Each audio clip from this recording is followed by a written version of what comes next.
Yo, yo, yo, what up, what up, what up? It's me, your boy AC. We here at Generational Wealth from Seeds to Trees. I got a special treat for you guys tonight, a special treat. This is our first episode, so I want to paint the perfect picture.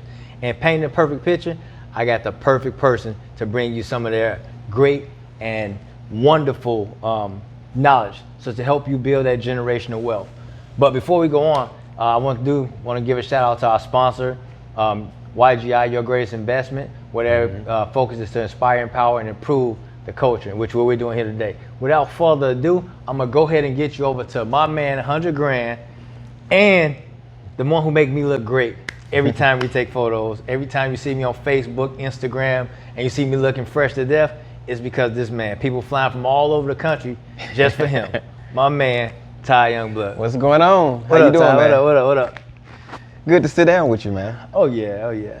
So, it's been a while. I gotta get back in here so I can get some more photos. Oh yeah, I'm here. Yeah. You just let me know when you're ready. Okay, definitely gonna do that. I'm gonna hold you to that now. All right, I'm gonna be ready. You just let me know what background, what the settings gonna be like. We'll make it happen. Okay, great, great, great. So today here, we got a lot of people out here, and they want to know how to build generational wealth. And because you are a photographer, and you got that picture, you always get the perfect picture. We want to know, how do you build generational wealth from a photographer standpoint? But before we get there, we want you to tell us a little bit about yourself. Okay. Well, you already know my name, Todd Youngblood. Youngblood is my real last name, so a lot of people like, that's a street name, you know, Youngblood.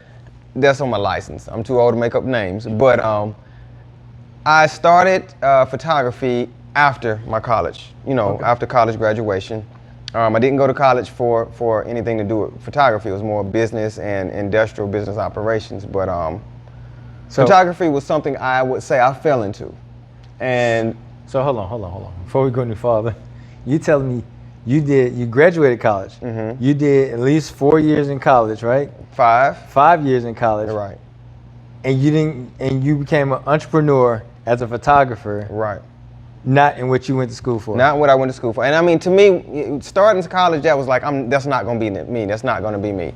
But I would say the root of it is I found something I was passionate about.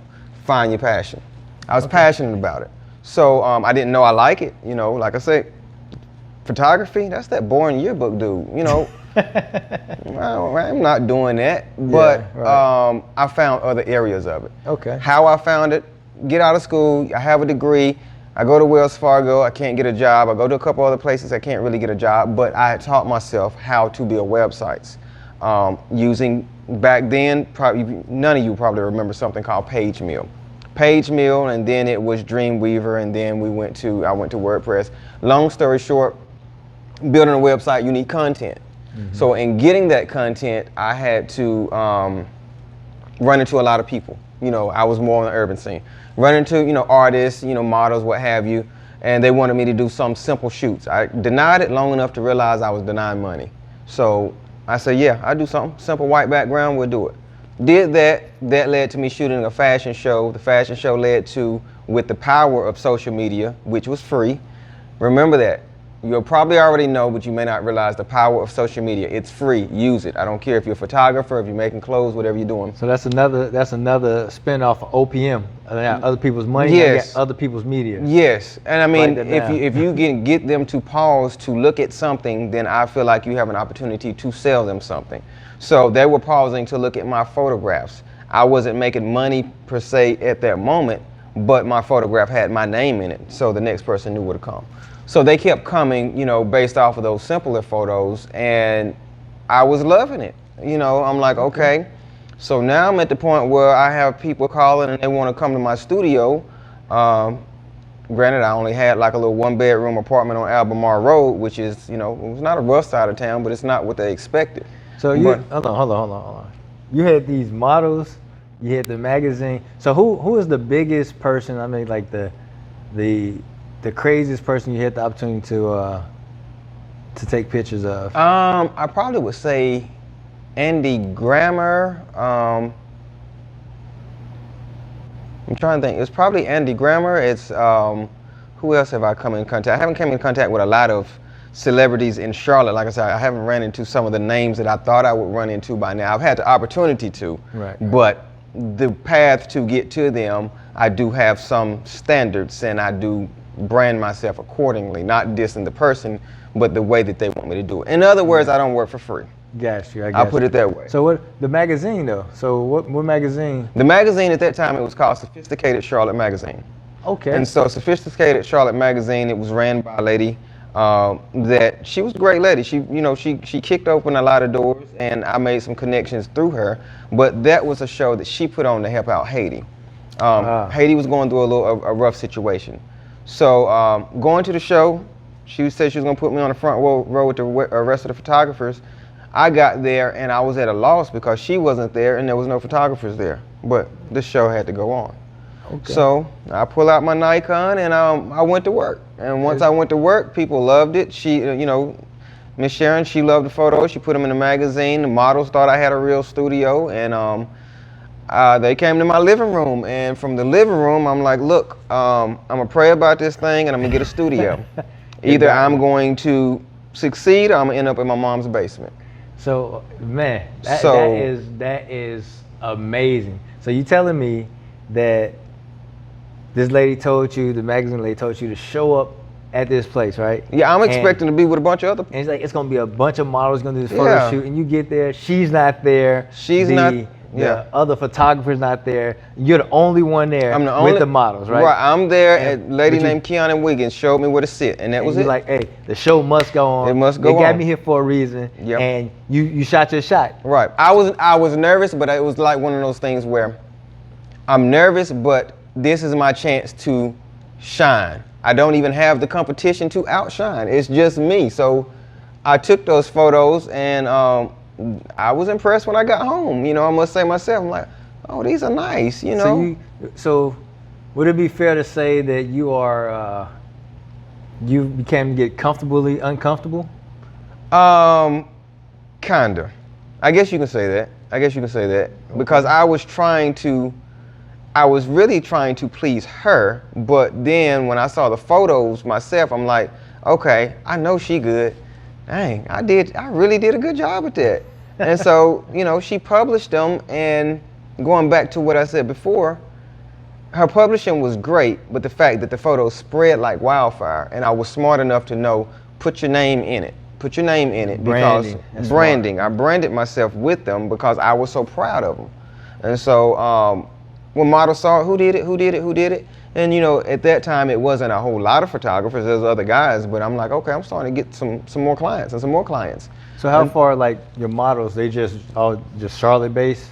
Well, at that time it was Charlotte based because the word hadn't spread outside the city. You know? So how about now? Now, yeah, I've had people come from everywhere. You know, I've had last week, it was someone, they came from Georgia.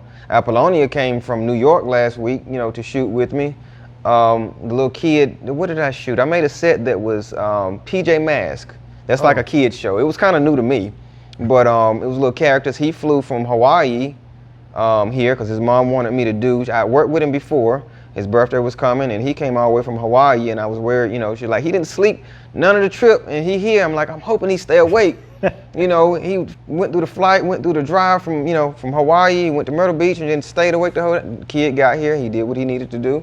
And they come from all over, but that has helped me to believe that quality is superior to quantity, and quality will bring people in from a farther distance than what I expected. So, man, that just goes to show that how far people will go for quality to, you know, between here and Hawaii, there's a bunch of different states. That's a bunch of different photographers. Yeah. I mean, like, it's just like, you know, I want to go to this specific person because I know they're going to do it right. And that's going to be it, right? Yeah, and that's it. I mean, she saw a vision and she felt like I could execute it, and I did.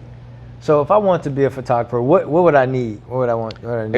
If you want to be a photographer, anybody that want to be a photographer, first of all, obviously get a camera, but get used to the mechanics of the camera, and then find out what it is that you have a passion to shoot.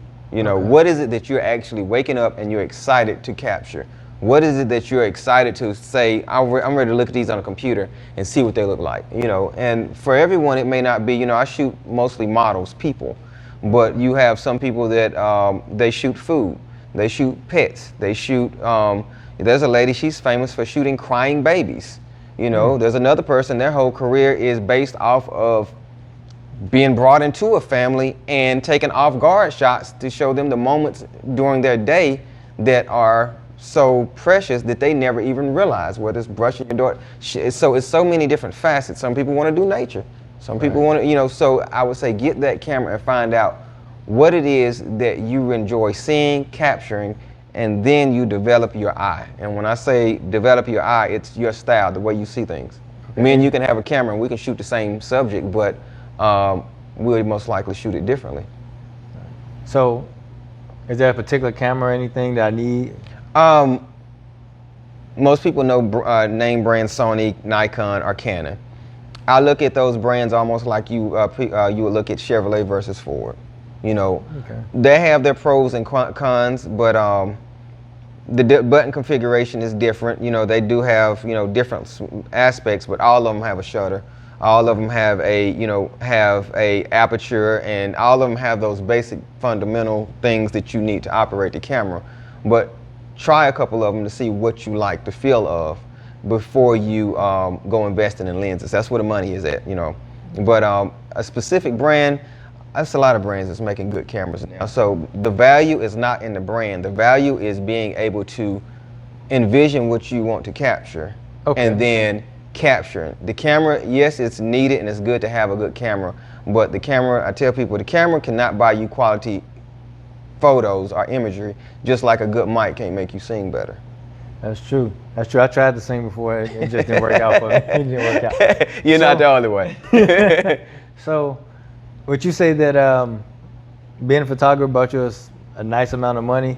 Yes, it has. Well, first of all, did you come from like a rich background? No, I did not come from a rich background. I didn't come from a poor background, but I didn't come from a rich background either. Okay. You know, my mother worked in a factory. My father was a hairstylist.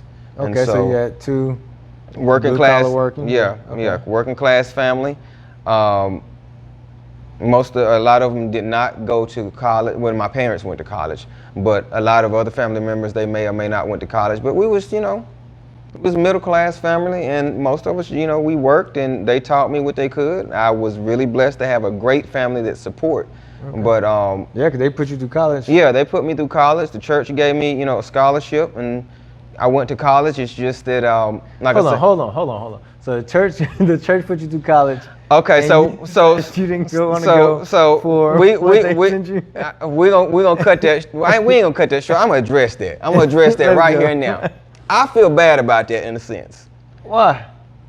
The church say, Todd, here's $5,000 to go to college. Okay. Now, I go to college with the intentions of being a computer science major. Mm-hmm. I get to college, I realize I'm not going to be hunting decimals and codes all day. So I changed my major. But I'm still not happy in college because in the back of my mind, I'm in the computer lab. I know what I could be doing with that time to prosper if I wasn't bothered by schoolwork. Schoolwork was in my way. And I'm not saying don't go to college. It's just that I'm fighting against the growth of technology, and I can't outpace that growth because I've learned how to run a server, how to build a website, how to do all these things. I was blogging before blogging was blogging. But I did not have the ability to execute a lot of that stuff because I did not have the time. So back to what you're saying, I feel bad because yes, they gave me that scholarship, but I did not go get the job, you know, pass the call. I did not go on to be the, go get your doctor's degree and your master's degree. It wasn't my passion. I put it that way. It was not my passion. I mean, so they didn't really have, did they have stipulations on what? No, they didn't have stipulations. You know, there was no repercussions. There was no, you know, it's just my conscience was like, dang, you know, I don't want to let anybody down, but at the end of the day, I'm like, all right, I'm going to give back to them. You know, and I appreciate them. I got much love. You know, they support me, and I still got, you know, so much love for all the members of that church. It's just that I realized that is not the path that I want to follow. I realized I'm not built for corporate America, the 9 to 5. Yeah. That's just not my structure. I didn't know that then because I was following the work hard, go get a job, then keep your credit clean, get a house, and then work the rest of your life. I'm like, no. Yeah, that's definitely not it. And speaking of that, working for like the rest of your life, because this podcast is Generational Wealth from Seeds to Trees. Right. We're talking about building generational wealth. So in your picture, if you took the snapshot, what do that look like? For one, that looks like me expanding what I'm doing as far as generating money, but also teaching that to, number one, my family, and number two, even the other people who are not, blood family that come, to come. I want them to know the things that I did not know. And I want to be able to give back to them, not just, in the terms of generational wealth and giving money, but how I got that money. Man, that's dope. How I'm going to be able to sustain myself. Like, and I've told you several times, I'm trying to get my daughter to understand A, B, and C when it comes to money. And so I'm trying to plant those seeds now, because whether she carry on my photography legacy or not, I want her to follow her passion, number one. And I want her to know how to use the same principles that I'm still learning and that I will instill in her. I want her to know how to use those things. If she want to, say, look, forget photography, I want to do hair or whatever, I want her to know how to make that happen. Until recently, I didn't understand. I'm thinking, okay, I'm just going to work and save. Scaling was not something that crossed my mind. But with, now I haven't done it yet, but now I understand the whole concept. So it's teaching concepts that she will pass down to her daughter, each generation. Of course I want to leave her some money, but I feel like the knowledge is more powerful than the money, because with knowledge you can get the money over and over again. So the knowledge become the wealth. The knowledge is the wealth. So that's how the generational wealth is passed through the knowledge. Yeah, I mean, you think about it now. If you don't have the knowledge of what to fix, I can go on Trade Street and try my best to help a homeless person with money. If their knowledge is the problem of how to use the money, then what is it going to solve? It's not going to solve anything. It's going to patch up an issue. I don't want to carry on any issues to the next generation that I don't have to. So money is not just. So generational wealth is more than just money? It's more than just money. Okay. It's definitely, I think it's a lot more than money. I mean, I think it's knowledge and ability, teaching them how money works, instilling confidence, understanding how to take risk, when to take risk. You may not always succeed, but what do you do when you don't succeed? Right. I think those are the things, because, I do have some friends that look at me like, Todd, you a brave one. You didn't know if you was gonna get a paycheck or not. You think I wasn't scared? You think I didn't sell my wedding ring? You think I didn't sell my thick herringbone? Hold on, you sold your wedding Sold ring? it. Hey. I had to pay rent. Money didn't always come in. It's like there were times when I'm sitting here like, I'll be glad when tax time come, because I know they're gonna want to stunt in these photos. I'll be glad when Christmas time come, or when Valentine's Day come. Oh, it's the middle of the year. Nobody need a photo shoot. And what I'm gonna do? What I'm gonna sell next? Hey, what I'm gonna do? I'm calling somebody up. I'm like, nah, I ain't giving no plasma. I'm scared of that. But I had to work and navigate through that. So it's not always not always easy, Sometimes it took things from me that I didn't want to take. I don't want to give. So the lessons that you learn are the lessons that you pass down your daughter. Right. It's don't give up. And I'll give you an example, another example. It's like, we're not being scared. Exactly yesterday, a photographer, he hit me up and he was like, hey, I want to meet. I got a studio in Matthews, blase. I like what you're doing. I want to learn. I want to be able to build and do stuff like this. And I'm like, well, he's like, where you buy this? Or how you do it? I'm like, look, I'll go to Lowe's and I make it happen. And so he said, but I'm no builder. And you always got it. Everything is always right. And I'm like, look, I'm no builder either. And you think everything is right. That's because I don't post my failures. You don't see the failures. But best believe when I'm making stuff, it don't always come out right. But as long as I know I can try again, I can throw that scrap wood, whatever it is, paint over it. You don't see that. The lesson is, don't let that be the deterrent. You're gonna have to find a way around those obstacles.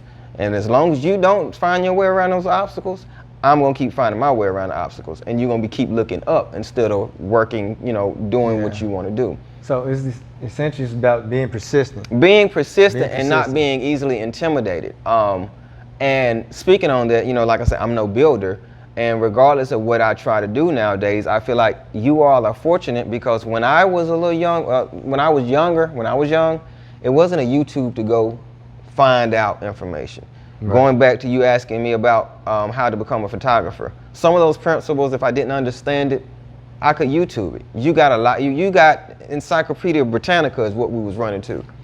What did they call it? Was it the Dewey Decimal System? The Dewey Decimal System. Yeah, and it's like if it ain't in there, then you don't know. What you gonna do? Wait on Discovery Channel? No. Now you got it in your pocket. You got more than all those encyclopedias in that library. You got cameras in your pocket. You got cameras. Yeah. Not only are you able to read it, you can watch a visual demonstration of how to do it. Yeah. And I use that whether I'm, learning something in photography and a technique, or whether the resistor blew in my TV and I didn't want to pay for it, so I fixed it. YouTube showed me how to do that. So use that to your advantage when it comes to business, when it comes to learning things. The frustrating part to me about it is it's so many different ways to do some things that it's like, okay, everybody got a different technique, but that's much better than not having any guide. So use that. Right. So I got a book, speaking of persistence, I got a book called Power of Persistence. It's on Amazon and Barnes & Noble. Check it out. It's a good book to tell people exactly how to continue to push through no matter what's going on at this point in time. Right. Because we have to be persistent regardless of whatever's going on in life. Because it's going to be times it's going to come, it's going to hit us hard. Like Mike Tyson said, every boxer is going to get in the ring and they got a plan. Everybody got a plan until they get hit in the face. Right. When you get in the face, how you going to adjust? How you going to continue to push forward? And right now we're living in a time where I feel like it speaks to just that, because it's like we had to sit down for a minute. Most people had to sit down for a minute. And how did that work out for you? Like, because it worked to my advantage. Okay. So you became almost like a recession-proof almost, because like it was essentially a small recession with COVID. Right. And because everybody was locked down, guess what? We liked watching more TV. We're more concerned with taking pictures of ourselves because we wanted to connect or something like that. So and this is what happened. Okay, like you said, we had to sit down. So when you have to sit down, are you gonna give that time to Netflix and video games, or which is fine? I'm not knocking it. I got both of them. Or are you gonna take it to your advantage and use it to grow? I saw it as, look, Todd, now's the time to go through all those photos and get a lot of that editing done and plan out some projects and think of some concepts, learn some new editing techniques. So I did all of that, and that really helped me. Honestly, the first thing I did was backed up all my family photos into a digital format, so God forbid anything happen, I have those. Oh, that's dope. That was the first thing. First, you said you backed up all your family photos. I went through the albums and I started scanning them, and I'm like, I'm putting them all on Dropbox and sending them to my email. So if my place burned down, I value that more than any of my cameras and stuff. I said that's the most important thing. The reason why that's so dope to me is because, like, I think about like monarch times, and you have like these historical libraries for like the kings and queens and their bloodline, right? And they always have pictures. Like you go through there, like, oh, this is my great grandfather so and so. This is my great great grandfather so and so. This is my great great grandmother. But to take those pictures and just have those, because a lot of people don't got like the family photos of everybody. Exactly. Right? So by you keeping on a digital format and having a tangible hard copy, that's a gem right there. I said that was one of the most important things. I said I kept putting it off because it was a lot. It was even a video too, because I used to have a little mini DV, and so I transferred that to digital. And I said, okay, now is the time to do it. And that was the first thing I did, and I was happy about that. And so then I said, all right, now I took care of the most important thing. Now I can start learning and going through a lot of my old content. And that's how I utilized that time. And so I was happy about that, and then I got bored a little bit, and I went out and started flying a drone. I said, you know what I'm gonna do next? I'm gonna get my drone and I'm gonna capture a lot of the new artwork that's on these buildings, because it ain't a lot of cars out, it ain't a lot of people in my area. So I did that around Noda. Everybody loved that. And then Christmas was coming. Went out, and I said, you know what? I think the virus is gonna go away. I'm gonna get a bunch of Christmas trees in case I can, use them, come up with sets. I caught COVID. So now it's time to sit down for a little longer. Fine, if I gotta sit here, I sit here, and I continue to make sure I was doing something with that time, because you're not gonna get it back. Even though you had COVID, you were still able to operate and keep Yeah, I was able to operate. Thank God I did not have any symptoms that I knew of COVID. It's just that, like I say, it was around Christmas time, and my friend Tanisha, she was like, look, you're gonna be around your elders, you go ahead and get checked. I just kept pushing it back. And I only had chills, I think, one time, and I didn't think nothing of that. But I went and got tested, and they said positive. I was surprised, but I'm an active dude, so I'm still in here jumping off ladders, making stuff, and doing this and doing that. It never really bothered me. So if I wasn't trying to build something, I was still in my room working on the computers, making stuff. Okay. But I just say utilize that time. I follow some podcasters. I subscribe to some YouTubers that are teaching things that that I need to learn. And that's the other thing. I kind of get, I don't like it when some people consider me a genius. I appreciate it, but I feel like no matter how good I may be perceived, I want people to always understand I still have more to learn, and no matter what craft you're in, continue learning, because things are going to evolve, things are going to change, and so should you in your craft and what you do. Absolutely, absolutely. So, you talked about your daughter, you talked about like keeping those pictures and everything. So, back in the day, I may be giving my age a little bit this time. He's 28. I wish. So, we used to have to do like when I was in school, you had to put little things like a little box and call it like a time capsule. We go out in the playground, we dig up a hole and put it in there and everything. So if you had a time capsule, right, for the next generations, what would you put in that time capsule to like keep that generational wealth going for your family? It would probably be a small journal. Why a small journal? Because I would write about some of the things, I would put some of the principles in there that I feel like you need to know. Some of the things I was taught. What are these principles? Because I'm curious, I'm in one of these principles. What's some of these principles?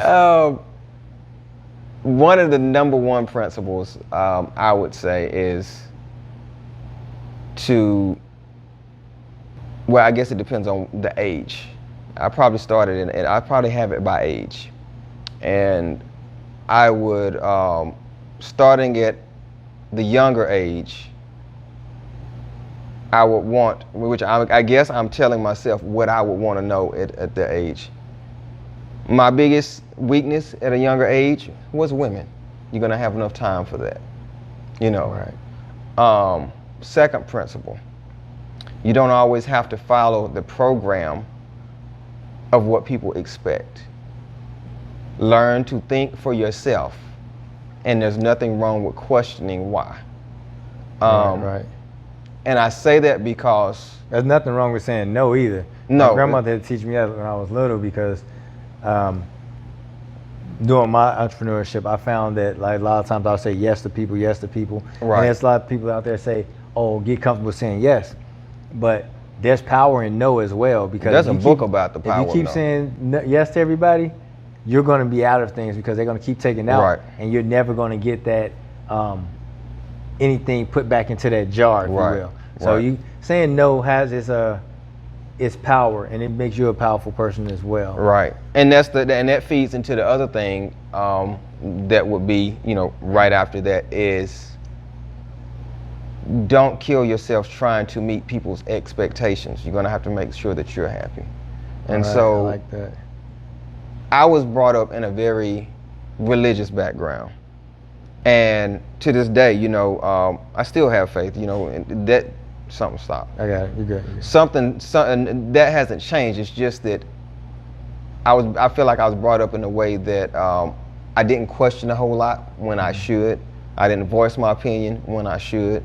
But when I did stand my ground, sometimes it was, in a very unexpected way. You know, it was like, wait a minute, dude, you still only like 4 or 5. What you think? Who you think you are?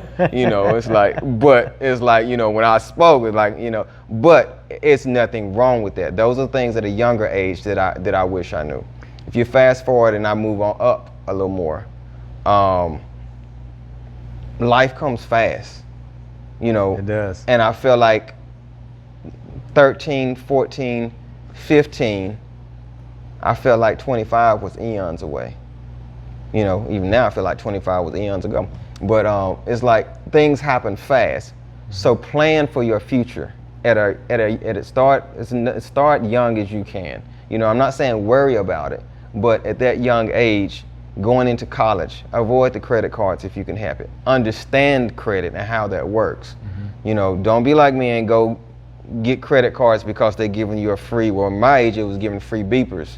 The 2 ways? 2 way, that was, I think it was, no, I don't know if it was 2. Yeah, you know, beepers was putting the codes. I was getting a hello and a 911 when I wasn't responding. And I know I'm telling my age now. Whoever watching this, you probably don't know what a beeper are. Too, didn't you? Nextel, I had the Nextel, and then what was the brick phone, the big. Yeah, I still got a brick phone back there. Yeah, I had a brick phone. I remember my brick phone went off in final exams in high school. Nobody had those unless you was a dope boy. I wasn't a dope boy, but I thought I was the bum. It went off and I got it took, but it made me feel good. I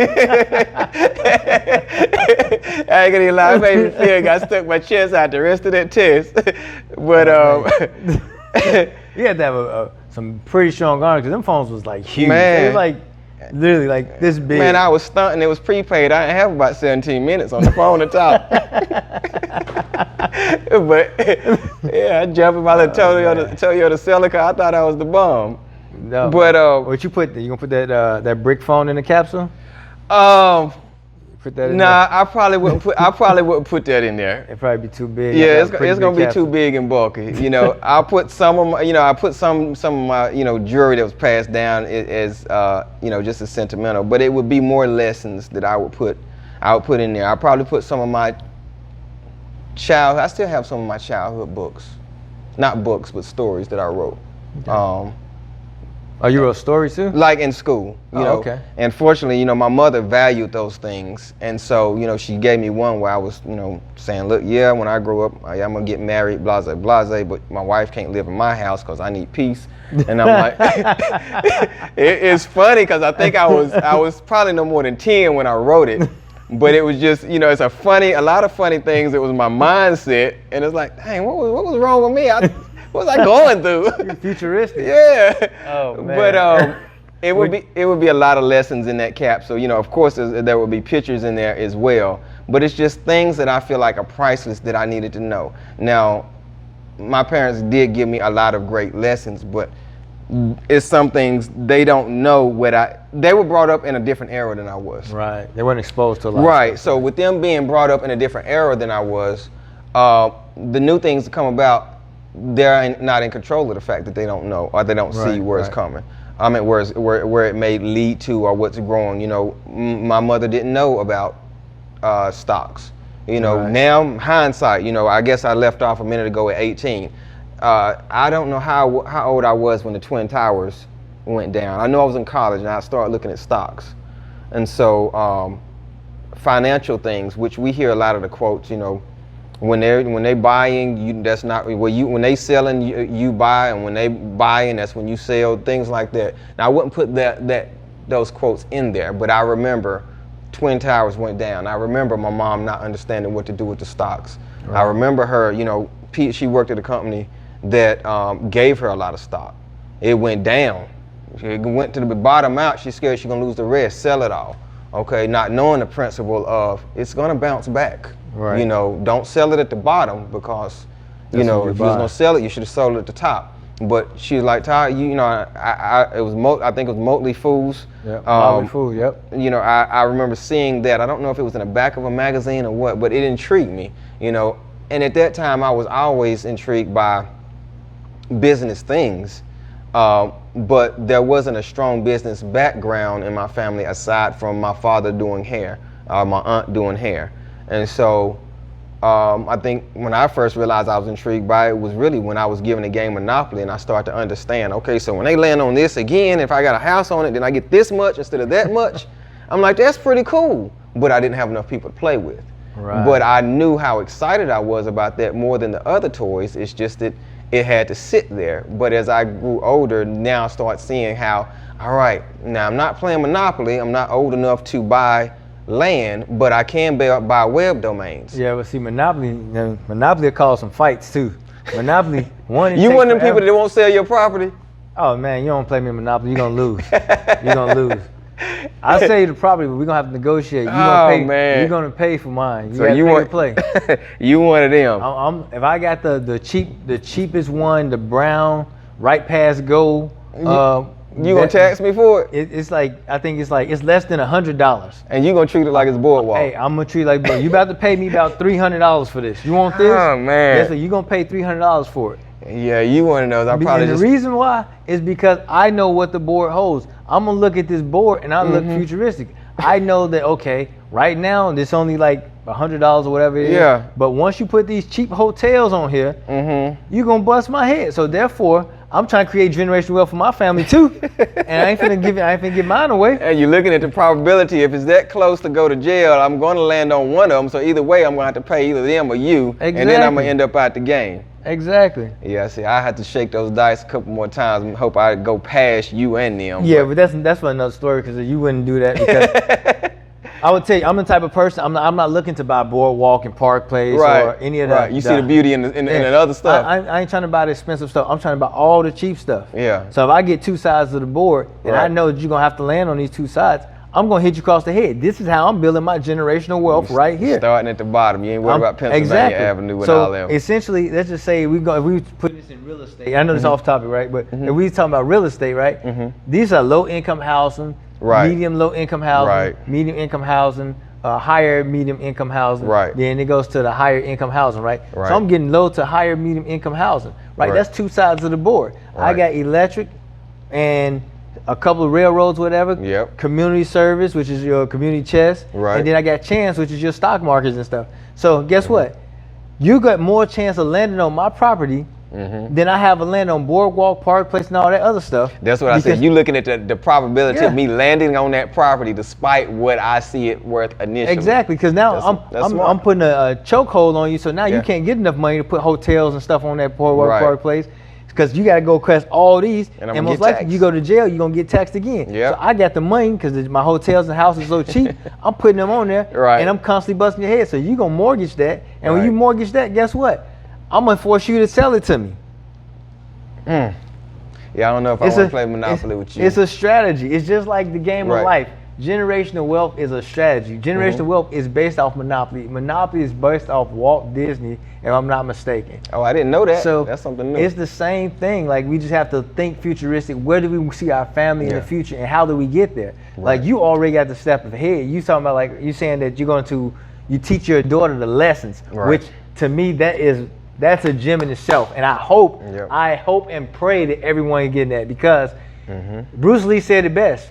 Don't give your children everything that you didn't have, but teach them everything you didn't know. Because again, like you said, you can lose money, and it's been plenty of millionaires and billionaires that lost their money, went bankrupt, whatever.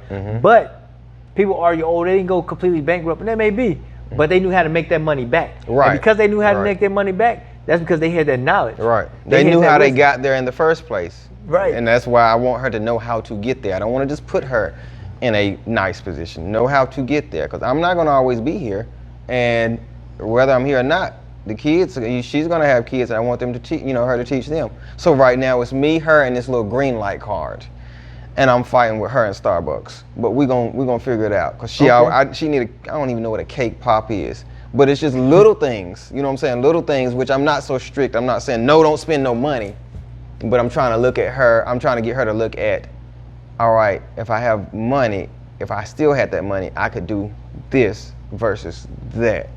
This is temporary satisfaction and gratification. What is a green light card? What's that? Green light card is it's a debit. It's like a debit card, Visa card. I'm in control of it. So I can put money on her card. It has her name. It looks like, regular card. It's just that I can control where she spend and how much she spend. How old is she? She's 13. I can cut the card off when I get ready, you know, like. So I guess the question to me is, because like, you know, we all was young, we all had a bunch of money. I had a bunch of money that the candy store kind of got from me when I was little, because I had to eat it. I had a mouthful of rotten teeth from that candy store. But how is she getting the money?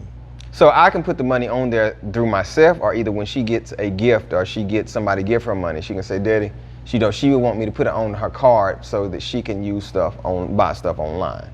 So right now I'm trying to get her to understand not what to buy, but when she buys something, there's other times she wants something and no, you're not getting it. You ain't got enough money. Of course I can get it. Yeah. But I'm trying to get her to understand the consequences of her decisions and budget it, so she'll realize, all right, going over there next door and buying a pizza every day may not be the smartest thing, because now, you know, you want this, or you want to save for that, or you seen a house for your guinea pigs and now you want that.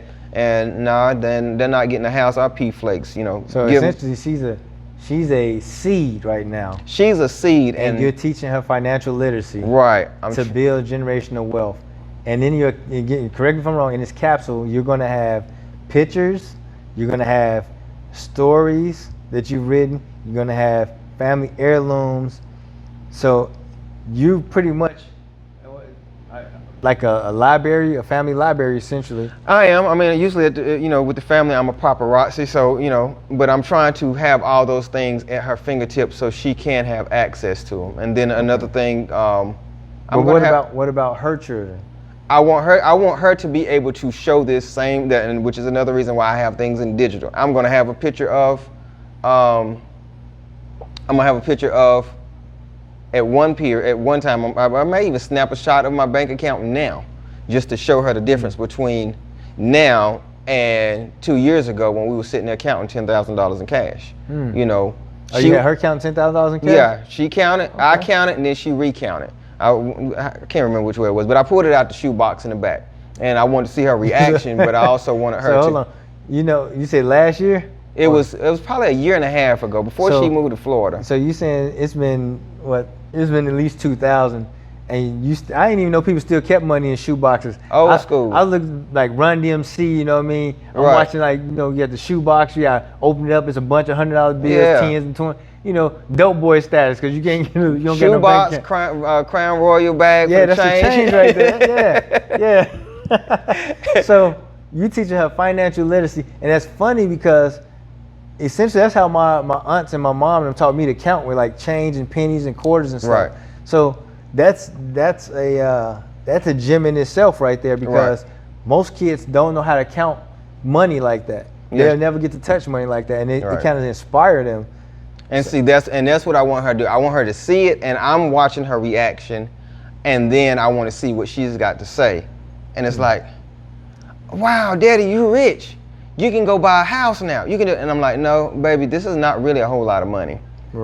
I saved this, and yes, I could go buy a bunch of stuff, but watch what I'm going to turn this into. 13-year-old, she was like 11, 10 or 11 then. That's a whole lot of money, $10,000. Right, yeah, she's thinking, Daddy, you really are rich, which I don't want her ever thinking that, even if I was. But my point is, I'm trying to get her to, she's going to remember that $10,000. If I was to show her my bank account today, she'd be like, how did you do that?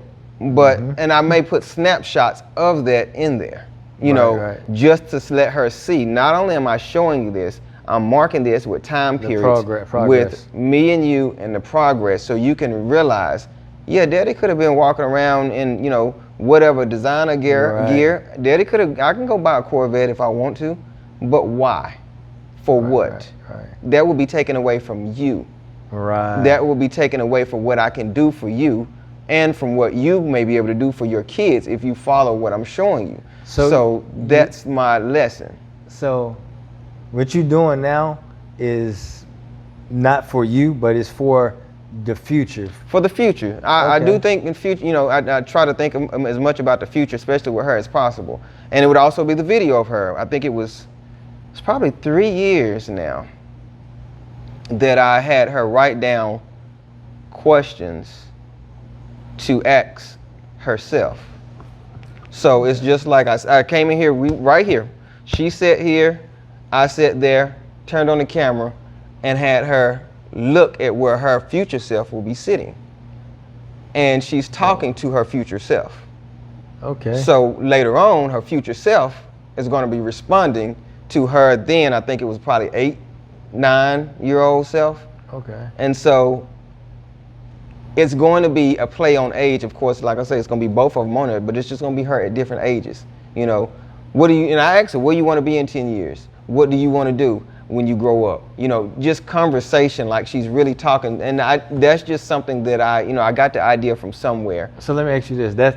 I personally think that that's great because it shows like a self-reflection and accountability as a child, so you can see your progress and you can reflect on it. Because if we would have did that to ourselves, like we went to school and they had career day, like, oh, what you want to be, and we used to remember that stuff. We probably like, oh yeah, I'm gonna do that. Right.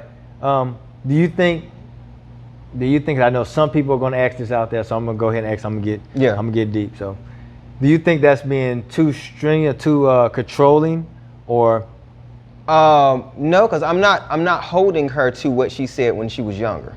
You know what I'm saying? Nobody held me to being a computer programmer when I went to college. Okay. So she has the freedom. I just want her to, it's just something I wanted her to look back and see how she was thinking at this age, how she was thinking at that age. Okay. Now, when she looked at that, and this is another thing that I teach my kids, and I know I said kids just now, I know a lot of times I'm talking about my daughter. My son, I don't see him a lot because, you know, he's my son, not biologically, but he's still my son. Right. So I don't get to see and interact with him nearly as much as I do with her, you know, at this age. But I try to get them to, see that, I forgot where I was going with it. So you're trying to get them to see that where they was going, where they was at from the beginning. Yeah, I'm trying to get them to see. Oh, I remember what I was gonna say. A lot of times when I'm talking to them, I'm remembering where I was at that age, and what I liked, what I didn't like, what I needed to know, what I didn't need to know. Right. I can't guard a lot of what I didn't need to know now, thanks to technology. A lot is out there, so you got to talk, and it's not always the things that I want them to know that's out there. Yeah. So I try to address as much as possible, but it's also things that I wish I would have known. You know, especially her being a female. Right. You know, things to look out for, things to avoid, things you should do. And I keep that mindset.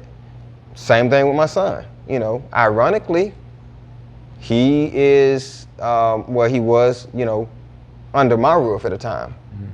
I know what it felt like to be in his shoes. So I remember how I felt. And so it's things that I try to remember, and I want them to do the same thing for their kids.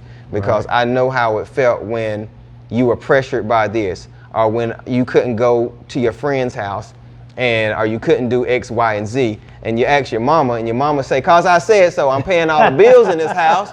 You ain't paid for no light bill, and I'm putting a roof over your head, so you doing what I say."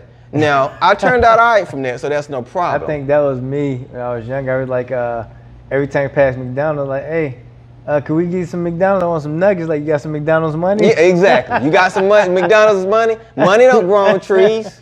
You know, man. Those are the things that I heard. And so that worked for that time period. But now we're in a period where I feel like peer pressure and things are stronger because they're seeing it much more. Right. And so now, instead of putting out a blanketed statement of "cause I said so," because I try to, I never come down to that level. But I do try to get them to understand some of the reasoning behind. Look, baby, you only 13 years old. You don't need eyelashes on. Right. You know, you don't need to be doing this. You know. Right. It's not me being judgmental. It's me trying to get you to understand, get to know you before you dress you up. And I mean, some adults need to know that. I didn't just 13-year-olds. Some adults need to know that as well. Like, get to know you before you try to get to know someone else. And and it's things like that. I know that. Well, we still talking about generational wealth, and it's not always in money. But getting to know you can be a big underlying problem if you don't, because you'll end up going in circles. You know, you got to take time to know who you are, know what you like, and so get to know you, get to know what you like, know your value, know your worth. And I keep speaking on my daughter. Me and her mother disagree on, some things when it comes to what's cool with at that age and what's not. But I did have a friend that she was here, and I had a photo shoot come up out the blue. You know what? That was the photo shoot with you. That was when I went and shot the that was when I shot Akani. You remember? Akani. So Akani is let me do a quick commercial right quick. So Akani, activewear, Akani leggings, make sure you visit. Activewear for everybody. We got next sec, next level, next rebel. We're all inclusive. Also, level up men's collection. You check us out on IconiCleggings.com and get you a pair of motivational activewear so you can not just feel good, look good in the gym as well. All right.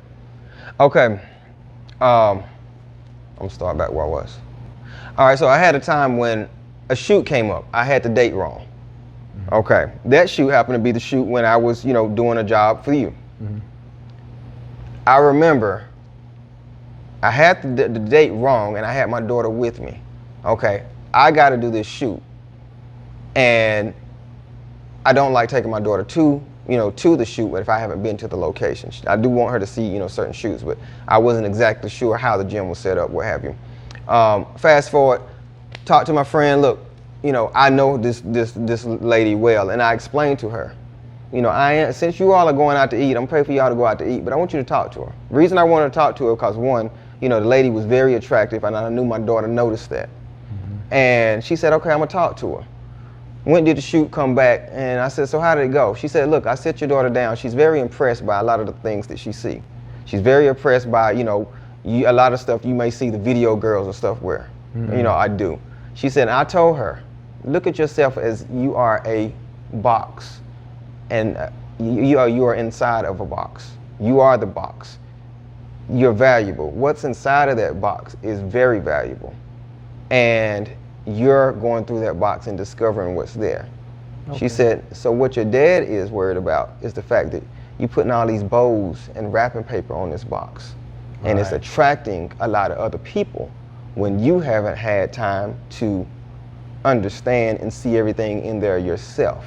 Right. So he don't want you dressing that box up and attracting all these people that may not have the best intentions at such a young age.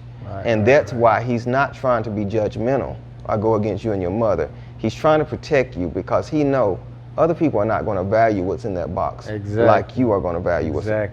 So she explained that, and I hope that helped because, sometimes coming from a father, it may not be perceived the same way when it comes from another person. And I know this person is somebody that she thought, oh, she's just so beautiful, she's just this, and I'm like, okay, I want you to, and she's like, being this beautiful, it's a gift and a curse, so don't think it's all, don't bring this stuff on too soon. Things like that I want her to learn so she can teach that to her kids. Okay. So if you can give some information or something to help someone that wants young photographer that wants to build generational wealth for his family, what would be your recommendation? What would you say? I would say, once again, find your after you learn the fundamentals, find your niche. Find what it is that, and not saying you can't go outside of that, but find what it is that you can do that can differentiate you and your style from the next person. One of the things that worked for me, like I told you, I did learn fundamentals and look at things on YouTube to help me understand how the process worked, or what I have in my head, how to bring it into the camera. But I would not follow it to the T, to the point where my work looks like what they said in the textbook. And I say that, perfect example, for a short while I did do some yearbook photos. When I come back to my studio, I'm not following none of their rules. Because I don't want my stuff to look like yearbook photos. I think like school to me is like more like guidelines. It's like this is the structure of where you go about it. You get out there and so it's a cookie cutter. It's a cookie cutter system. So you learn your fundamentals as that photographer to differentiate yourself, but don't follow anybody's work to the T, because then your work is going to look like their work, and that's not what you want. Develop what you think is right. The good thing about photography, there's not necessarily a right or wrong. You know what I'm saying? Right, It's subjective to, you know, what do you think it's supposed to be? So I have people come in the studio and they may say, look, is this too light and this too dark? Well, how do you feel about it? Because there's some photographers and they're top notch getting paid, you know, way more than what I'm getting paid. They only shoot black and white. Yeah. They only shoot a headshot. They only do this. And the way that they do it may be a way that, you know, you never saw or you didn't think would work. I don't like shadows in my shot. That's not like, you know, it's right or wrong. Some people are like, look, I gotta have the shadow to separate them from the background. Right. So I would say, if you're wanting to build that wealth, develop your style first and become known for that. Once you become known for that style, then people know when to call you or why to call you or why they're selecting you out of everybody. So if I say, if you're chilling out right now and you decide you want some Chinese food, you probably know who to call, what company you want to go to. If you want a burger, you probably know what company to go to. Somebody say, look, I need a photographer that can do something creative. If in Charlotte, they're probably going to call me. If they want to do something that is more eye candy or something that is more model agency, you know, portfolio look, then they may call somebody else. Now, most photographers can do other genres, but be known for something. Don't be that person that, oh, I'm just a photographer and I can shoot the club and I shoot the weddings and I shoot this. Develop something to be known for and then capitalize on that. Capitalize on that ability that you are known for something and be good at it. You know, be great at it, be a master at it. So in other words, master something, don't just be, you know, kind of good at everything. Okay. Man, that's dope. Man, you guys got a lot of value. I know I got some value, and hey, I'm about to start, like, when I get my son for Christmas, hey, guess what? You about to get video recorded. Next year, you're gonna look at the same video recording. Like, okay, is this the same thing you wanted? Because he just dropped some gems on creating that generational wealth. If you wanna be a photographer, start looking into your niche. And if you need photography out here in Charlotte, or if you just wanna fly from somewhere across the world, and you wanna make sure your photography is done right, that's your man. Let me know. Go ahead and tell them how can they reach you? It's pretty much Todd Youngblood everywhere. Instagram, Todd Youngblood. Facebook, it's Todd Youngblood. LinkedIn, it's Todd Youngblood. I'm still working on the, what's the new one that everybody's on now? Not Snapchat. I'm not on TikTok? TikTok. I'm still working on TikTok. That's fairly new to me. But like I told you, I will be on TikTok soon as well. Capitalize on the social media and the free advertisement. And find your craft. Find what you like. It's a lot of money to be made because this industry is growing. The media, the phones, it's not going anywhere. So, you know, learn how to produce something that you're proud of. So, I got another question, right? Do you allow, like, people, if they want other photographers want to try to, like, rent your space? I do. Okay. So if you're a photographer, whether you live in Charlotte or if you're flying in just to do a shoot, I do rent out the spot. I rent out my location. The location rental fees is very reasonable. $100 got you 2 hours. The lights are already here. The background is not just the white background. There's other color backgrounds as well, and you are welcome to bring your own creativity. So now I got a request for you. Yes, sir. So and you can just see what you feel about it, but maybe for a limited time, whatever, you give us the followers of Generational Wealth Seeds the Trees a discount on your services for maybe some type of affiliate link, so we can just help them, and maybe they don't pay the full price, but maybe, like, I don't know. I definitely would do that. I would definitely do that. So I want them to follow. I'm gonna give you a link, and you can follow his page. You can let them know. You can share with them when you post this. It'll most likely be at the bottom of this video that you're looking at now. And use that link, and you will get a discount. So make sure you use the link. The link gonna be in the bio. Make sure you comment, click like, share this to 3 people, and share it to 10 people. 10 people you care about, because it's like this, right? We all are gonna live. We're all gonna die, right?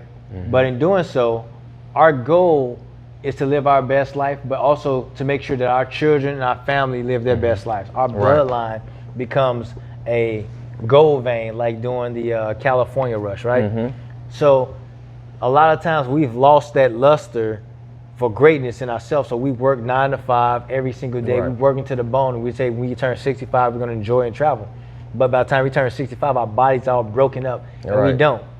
So we're not picture perfect at that point in time. We're perfect imperfection from the get-go. We just have to accept it in ourselves and live our best life and take those risks.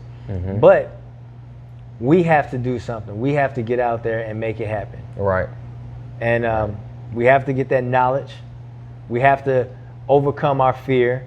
I mean, me personally, again, this is episode number 1 of Generation Wealth from Seeds to Trees, my podcast.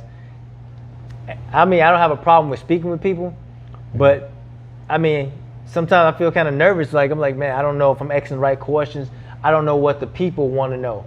And I'm here as an advocate to talk to these experts and professionals to try to get those answers to help you guys build generational wealth. So doing this podcast for me, it was, you're giving an education to your daughter for her to take on. You building a capsule, you saving these things, you recording her and what she's saying, then you showing her as she get older. So she's like, oh, reflect, because it's been times like when I got hurt, I was like, man, I wanted to learn how to play the piano when I was younger.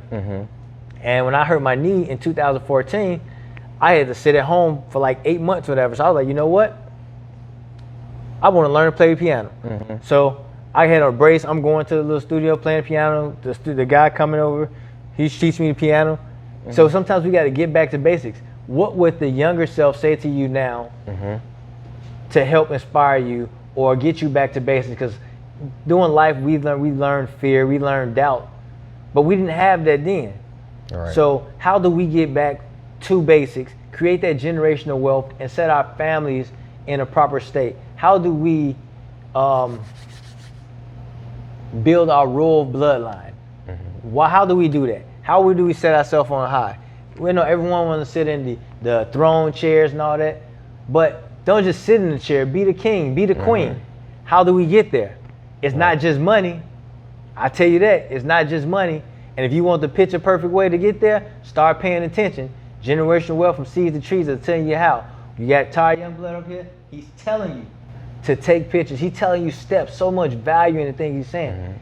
Don't think about price when you're talking about stuff. Think about value. What's the value you're giving?